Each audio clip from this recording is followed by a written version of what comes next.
talk to these people, what are they really seeking, and what's their attitude and posture? The terrorism was initiated by the federal government. I'll give you one specific example, and I don't mean this in a conspiratorial way. Look at the Hammond family. The Hammond family are a great example of government terrorism, running ranchers off of the land. And then when redresses of grievances were submitted to the federal government, they absolutely ignored it. This has escalated. This could have been resolved long ago, even with the Hammond family. These issues with land, with ranchers, and especially using and exploiting the opportunity through the tragedies with the Hammond family, the government completely and totally ignored it. They have been terrorizing ranchers all over the West. The federal government has been seizing land. Now, we can say this on the TalkNetwork.com because we have very educated listeners of Agenda 21. This is Agenda 21 in full motion, and this restoration of the land back to the people is a reversal of that process. Now, the guns, how they're associated with that, history has shown how the federal government responds to people restoring the Constitution. They are strictly 1,000%. I would swear on this that I know these guys that are out here. They are strictly defensive, that they will never, ever, ever fire one shot unless fired upon. The guns are for defensive reasons, and exactly why the Second Amendment exists. Okay, Pete, that's great to know. We're putting out tweets with some of your quotes right there in real time, by the way, to get the word out. There's a lot of attention on social media, but there's a lot of disinformation being put out there. One of the claims is that the occupiers burned down the museum. Is that true or false? That's absolutely false. We confirmed it. We just, you're going to hear these updates on TalkNetwork.com, of course. I personally went to the museum. We live streamed it. We verified that this property is not only not being vandalized, but it's being protected by some of our nation's greatest patriots right here on the ground. Okay, that's great to know. What are there any law enforcement, peace officers, sheriffs, anybody on scene, feds, anybody? I'm going to tell you something. Yesterday there wasn't not even one county sheriff present during that peaceful protest, it was a beautiful day. They weren't even there for our protection, which is not necessarily disappointing. I'd rather have us self-policing, but there has been zero law enforcement presence whatsoever. Now, yesterday, a lot of rumors. The reason why it took us so long to get back in here is because we are, lawful, constitutional. We've never broken the law, nor have we ever intended to do that ourselves. We had to figure out and assess the situation. We were told about roadblocks. There's a lot of disinformation that was out there yesterday. But we have personally verified that this right here is the second freest area in the entire country to Bundy Ranch right now. It is the second freest area. I have personally witnessed this, and it's a beautiful, beautiful country out here. Well, that's fantastic to hear, Pete. What are the actual environmental conditions? It's very cold, a lot of snow, correct? It is extremely cold. We're in the high desert. I'm looking across the desert right now, and I'm calling it the fruited plain. It is beautiful. It's God's country. This is ranching country. There's cattle out here. We actually came here when we were driving out to the site under the beautiful sight of a huge flock of geese. And it was an important moment for me because I saw those same geese flying over Bundy Ranch. Doesn't this have tactical implications for the feds? In other words, because of the snow blanket, there's really no way that they can covertly sneak up on this group if that's their intention? This is what I would say. If the feds have to consider the tactical, implications, the feds should make the first move, and that is to be constitutional and avoid this type of a situation to begin with. I would say local law enforcement, state law enforcement should have an open line of communication.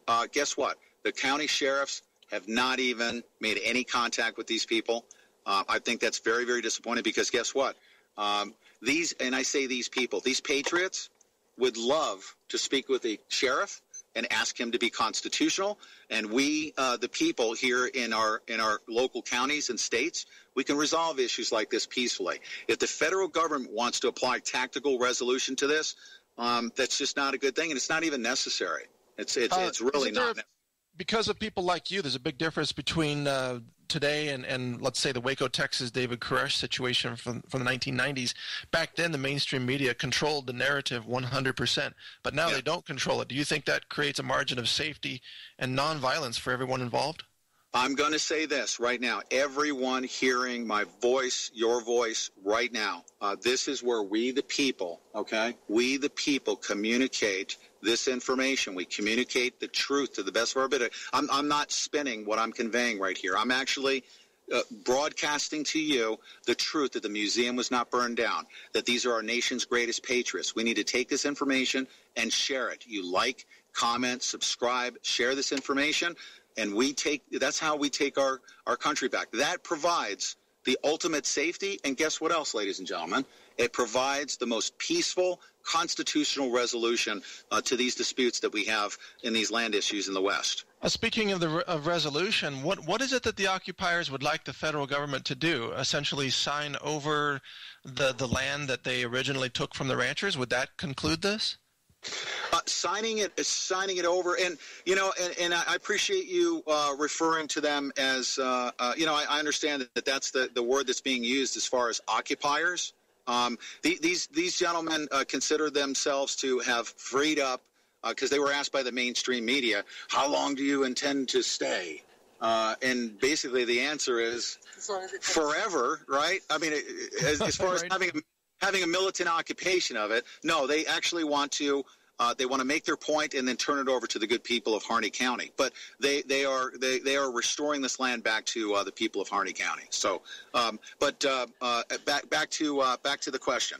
How could it be resolved? It's just to be constitutional, revert back to the original constitutional principles. The federal government does not own this land. They don't have the right to be pushing ranchers out, period.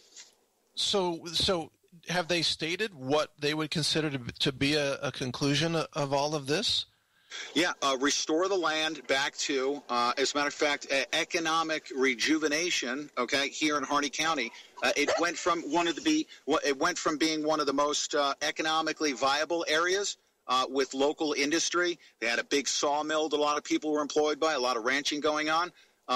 They want to economically revitalize this area by restoring this land back to the ranchers, so that they can make an income for themselves. That is the resolution. The resolution is to restore constitutionality, to give the land back to the people here of Harney County.